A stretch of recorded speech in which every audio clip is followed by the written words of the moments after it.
LDF സ്ഥാനാർത്ഥി ജോയ്സ് ജോർജിനെതിരെ കോടതിയെ സമീപിച്ച് ഡീൻ കുര്യാക്കോസ്. പൗരത്വ ഭേദഗതി ബില്ലിൽ അനുകൂലമായി വോട്ട് രേഖപ്പെടുത്തിയെന്ന പരാമർശത്തിലാണ് നിയമ നടപടി.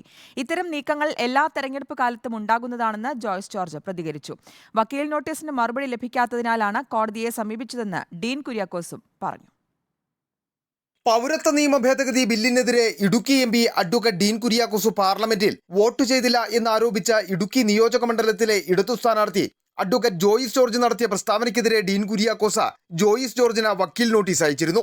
എന്നാൽ ഇതിനു മറുപടി നൽകിയില്ല.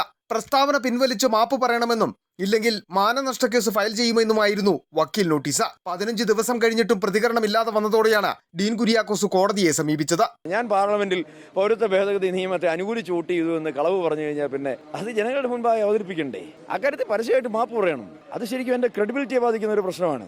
നിയമപരമായി തന്നെ മുന്നോട്ട് പോകും. പരസ്യമായി അദ്ദേഹം മാപ്പ് പറയണം. അങ്ങനെ ഒരു ഉത്തരവാദിത്തപ്പെട്ട ഒരു പൊതുപ്രവർത്തനം ചെയ്യാൻ കൊള്ളില്ല. അത് അന്തസ്സിന് യോജിച്ച ഒരു പ്രവൃത്തിയല്ല. അതാണ് എന്റെ കാര്യം. എന്നാൽ ഇത്തരം കേസുകൾ എല്ലാ തെരഞ്ഞെടുപ്പ് കാലത്തും ഉണ്ടാകുന്നതാണെന്നും കേസ് നിയമപരമായി നേരിടും എന്നുമാണ് ഇടത് സ്ഥാനാർത്ഥി ജോയിസ് ജോർജിന്റെ നിലപാട്.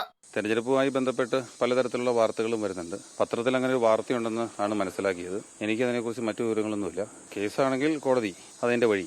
തെരഞ്ഞെടുപ്പ് അവസാന ലാപ്പിലേക്ക് എത്തുമ്പോൾ ഇടുക്കിയിലെ വന്യജീവി ആക്രമണവും ഭൂനിയമ ഭേദഗതിയും തണുത്ത ചർച്ചയായി മാറുകയാണ്. ഇടത് വലത് മുന്നണികളുടെ ചൂടേറിയ തെരഞ്ഞെടുപ്പ് പ്രചാരണത്തിൽ കത്തിനിൽക്കുന്നത് പൗരത്വ നിയമ ഭേദഗതിയും അതിന്മേലുള്ള വാദപ്രതിവാദങ്ങളും. വീഡിയോ ജേർണലിസ്റ്റ് ജിതിൻ ജോസഫിനൊപ്പം reporter Sandeep Rajakkad, in reporter, Idukki.